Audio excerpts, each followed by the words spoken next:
The Tigers concluded the Baltimore portion of their schedule last week. We'll talk about it on the Tiger Lacrosse Report, which starts now.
For an athlete, there's nothing scarier than a torn ACL. Athletes trust us with their care and their careers because we're a recognized leader in sports medicine. Get back to your active life sooner with MedStar Sports Medicine. Wise Market's ice cream plant is based in Sunbury, Pennsylvania, and locally owned and operated. We've been making our ice cream for nearly 50 years. We create roughly 70 flavors of ice cream right now. We use local ingredients, especially our cream, which is from our milk plant. The cream is what gives our ice cream a rich and creamy texture. Now, together with our customers, we've created a product called Peanut Butter Indulgence, which will be coming out this summer. It's a peanut butter ice cream with sea salt caramel swirl, chocolate-covered pretzel. How could you go wrong with that? Personally, I love our ice cream. If you come to our house at any given time, you'll find at least 5 packets of ice cream in our freezer. Our kids grew up eating Wise quality ice cream, and now we get to treat our grandchildren to it. It's been a pleasure for me to be tasting ice cream for over 40 years for Wise Markets, and I'm loving every minute of it. Welcome to another edition of the Tiger Lacrosse Report. I'm your host, Spiro Morekas, along with the head coach of the Tigers, Shawn Nadelen. And coach, last week the Tigers played Loyola and UMBC. Let's start with the Loyola game. From a fan's perspective, it was a much better performance than what we had seen earlier against Johns Hopkins. But I know from a coaching perspective, you're not going to be happy with the result, which was a 12-8 loss. But I thought the team, for the most part, played well in that ball game. Yeah, there are definitely some positive takeaways in that game. The way the last 5 minutes unfolded, that kind of obviously decided the outcome. We're up to that point. It's a 1-goal game. Even with the amount of turnovers that we had and the fact that we were still at that point and able to tie the game and or win it, was a credit to our guys, being able to stay focused and, do enough to be in that position. So that was really, the Loyola game was our first game this year that I felt like we really played as a team, both offensively and defensively in the middle of the field. The energy was great from the sideline, from the guys on the bench.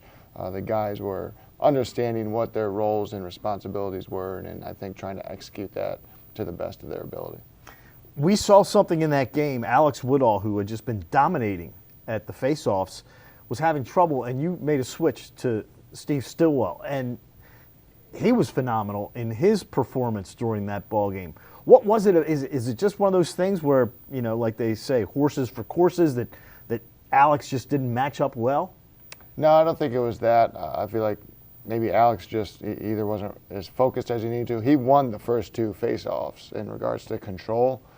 We just didn't win them off the wings. We didn't do a good job there. But he cleanly won the clamp, popped it back. We didn't make the plays, off the wings. The last 2 of the 4 that he took in the first quarter, their guy just got out on him. They got out on him quick. So I felt like Alex needed a little bit of a breather. Obviously put Steven in there. I got tremendous confidence in Steven to go in and do well and compete. He did terrific, so I just kind of stayed with that hot hand, and he did well, and probably wasn't ready to go the distance, and that's I think a coaching mistake on my part in that fourth quarter once they changed up again. Maybe putting Alex back out there to have someone fresh be able to finish off the game for us. All right, so you get the game done at Loyola, and then on to UMBC on Saturday, the only midweek game you have. What was your focus on Thursday and Friday in preparing for the Retrievers?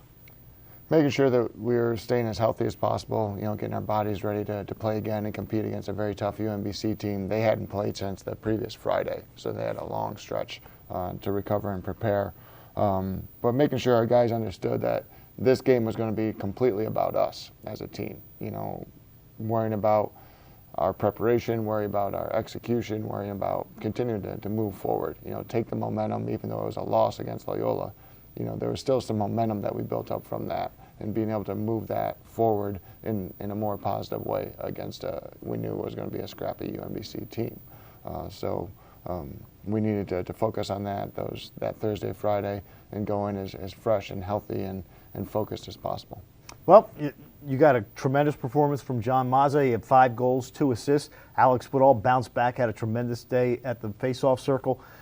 But even more impressive, your goalie, Shane Brennan, now is starting to come on. And I guess this is what you were seeing in practice in the preseason, which we didn't see against Hopkins or against Mount St. Mary's. But now Shane's starting to really kick in.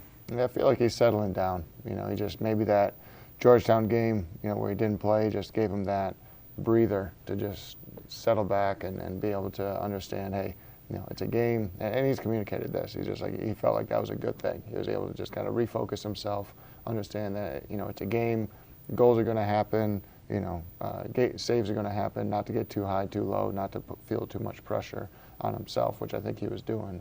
So I think he's in a pretty good place right now. Do you think the defense in front of him also had their best game against UMBC? I don't know if we had our best game. Woodall only losing 3 faceoffs helps, play a little bit less defense. We played a little bit better, definitely. I felt like we knew what we were doing. We still had some pretty glaring mistakes that need to be corrected in a quick way. But I felt like in regards to where we were trying to force them to shoot the ball, and challenging those shots, we did a pretty good job of that. How about the wind? Did that have much of an effect on the ball game at all? The wind has an effect on the communication, not just the guys on the field, but the calls coming from the sideline, especially when the team is down at the far end, whether it be the offense or defense, and the coordinator is trying to call out a certain play or a certain set. That needs to be communicated from the bench and the guys on the field. So it's a lot of the communication. Sometimes when you're getting up and down the field, if you get a heavy gust or trying to throw the ball or shoot the ball, it can alter it a little bit. For those who don't know, there were record-setting winds in the Baltimore area on Friday and Saturday. Well, that'll do it for this edition of the Tiger Lacrosse Report. Tune in later this week. Coach Nadelen and I will talk about the first of the 3 games coming up, and a big one against Ohio State. For head coach Shawn Nadelen, I'm Spiro Morekas. Thanks for tuning in to another edition of the Tiger Lacrosse Report, and as always, go Tigers.